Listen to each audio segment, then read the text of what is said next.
and thank you, Undersecretary Liang, for your testimony. I want to follow up the questions from Mr. Luchtenmeyer a little bit about protecting the dollar as the world's reserve currency. As innovations in digital assets advance, it is vitally important that we maintain the dollar's position as the world's reserve currency.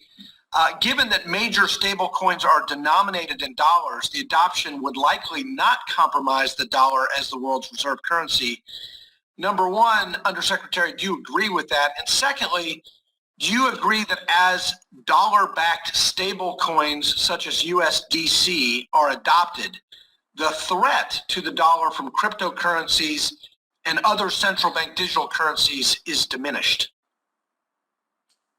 So I agree with your statement that it is important to preserve the value of the dollar. I believe stable coins that are stable and can deliver a stable value tied to the dollar would be would benefit the U.S. dollar.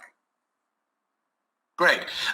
The Fed is exploring a digital dollar and recently released its long-awaited CBDC report.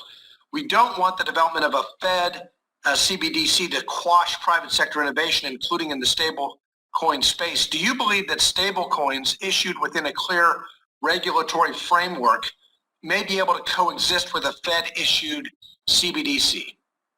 Yeah, in my view, regulating stable coins tied to the dollar does not in any way preclude anything with respect to the introduction of a CBDC. It is hard to know what the future will look like, but one could imagine they could coexist. One could imagine a CBDC that supplants private stable coins, but I don't see any reason that the current creating a regulatory framework for U.S. stablecoins would diminish any, foreclose any avenues on the digital dollar. Well, one editorial comment, and I'm still developing my opinions on this, but it does seem to me that the dollar-backed stablecoin concept solves the problem of protecting the dollar as a world reserve currency, and perhaps diminishes the case for a Fed central bank digital currency. Let me ask another question, though. I want the United States to be competitive and the leader in stablecoins, and one of the key recommendations of the PWG is that Congress pass a law requiring stablecoins to be issued only by insured depository institutions, bringing stablecoins within the banking regulatory regime. I do worry that this could push crypto talent, innovation, and stablecoin issuers overseas to other jurisdictions, and I also worry that it's inconsistent to take the position that only banks should be allowed to issue stablecoins, but then fail to grant bank charters to the largest issuers of stablecoins. As you think about American competitiveness and making sure that we're on the cutting edge and the leaders in this space, can you address these concerns in the context of the PWG's recommendation that we bring stablecoin issuance into the bank regulatory regime?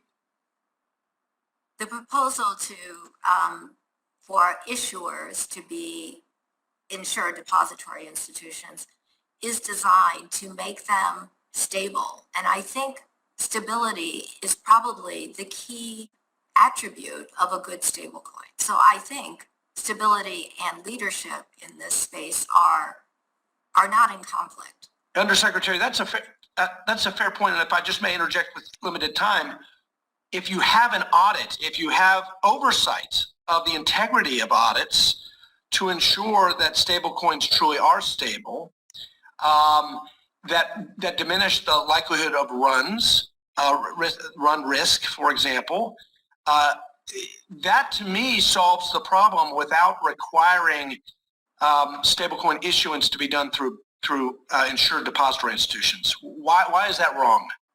The first risk that we identified in the report was run risk. The second risk was risk to the payment system.